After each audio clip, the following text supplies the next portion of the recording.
மக்கள் பயன்பாட்டிற்கு கொண்டு வருகின்ற பணிகளை மேற்கொண்டு வருகின்றோம். இதோடு மட்டுமல்லாமல் வால்டாக் சாலையிலே இருக்கின்ற ஒரு பள்ளியில் கூடுதல் வகுப்பறைகளை கட்டுகின்ற பணியையும் இன்றைக்கு பார்வையிட்டு இருக்கின்றோம். அதேபோல் அம்மன் கோயில் தெருவிலே அமைந்திருக்கின்ற 50 ஆண்டுகளுக்கு முற்பட்ட பள்ளியை முழுவதுமாக புதுப்பிக்கின்ற பணியிலே அந்த இடத்தில் புதிய கட்டுமான பணிகளை தொடங்கி அந்த இடத்திலும் கட்டுமானங்களை நடத்தி வருகின்றோம். வால்டாக் சாலையிலே அமைந்திருக்கின்ற மாநகராட்சி பள்ளியில் மாண்புமிகு தமிழக முதல்வர் அவருடைய சிந்தையிலே உதித்திட்ட படைப்பகம் திட்டத்தின் கீழ் ஒரு படைப்பகம் ஏற்படுத்துகின்ற பணியும் நடைபெற்று கொண்டிருக்கின்றது. அதையும் இன்றைக்கு கலாய்வு செய்திருக்கின்றோம். ஆகவே அரை நூற்றாண்டுகளுக்கு மேலாக பல்வேறு பணிகள் பயன்படுத்த முடியாமல் இருந்த பள்ளிக்கூடங்கள், மக்களுடைய அடிப்படை தேவைகளுக்கு புதியதாக திருமண மண்டபங்கள் என்று வளர்ச்சியை நோக்கி சென்று கொண்டிருக்கின்ற மாண்புமிகு தமிழக முதல்வர் திராவிட மாடல் ஆட்சியில் சென்னை பெருநகரமும் சென்னை பெருநகர வளர்ச்சி குழுமமும் இணைந்து வடசென்னை வளர்ச்சி திட்டத்தை மாண்புமிகு முதலமைச்சர் அவர்களுடைய எண்ணங்களுக்கு வண்ணங்கள் சேர்க்கின்ற வகையில் தொடர்ந்து அந்த பணிகளை செயலாற்றுவதற்கு இது போன்ற கள ஆய்வுகள் பேருதவியாக இருக்கின்றது. இந்த பணிகள் தொடரும்.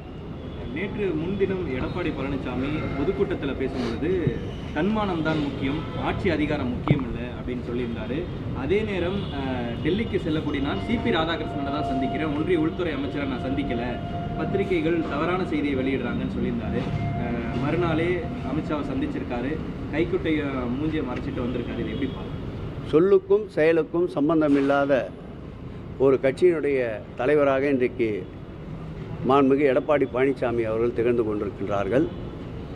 அவர் ஒவ்வொரு முறையும் டெல்லிக்கு செல்லுகின்ற பொழுது வெளிப்படைத்தன்மை இல்லாமல் சென்று கொண்டிருக்கின்ற ஒரு சூழலை காணுகின்றோம். அதேபோல் தன்மானத்தை பற்றி அவர் பேசக்கூடாது. முழுவதுமாக அமித்ஷாவின் அடிமை திமுக ஆகிவிட்ட அதிமுகவின் பொதுச் செயலாளராக அவர் தொடர்வதற்கு தகுதியற்றவர். திராவிட முன்னேற்றக் கழகத்தை பார்த்தால் எதை சொல்லுகிறோமோ அதைத்தான் செய்வோம், எதை செய்கிறோமோ அதைத்தான் சொல்வோம்.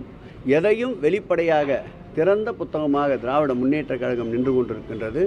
இன்றைக்கு அரசியல் களத்திலே மாண்புமிகு தமிழக முதல்வர் திராவிட மாடல் ஆட்சியுடைய நாயகன் உறவுக்கு கை கொடுப்போம், உரிமைக்கு குரல் கொடுப்போம் என்ற தாரக மந்திரத்திலே தன்மானமிக்க ஒரு இயக்கமாக நேற்றைக்கு கரூரிலே கூடிய கூட்டத்திற்கு பிறகு திராவிட முன்னேற்ற கழகத்தை விமர்சிப்பவர்கள் கூட இன்றைக்கு வஞ்ச புகழ்ச்சியை விட்டுவிட்டு உண்மையான வாழ்த்துக்கள் வழங்குகின்ற ஒரு சூழலை இன்றைக்கு மேற்கொண்டிருக்கின்றது.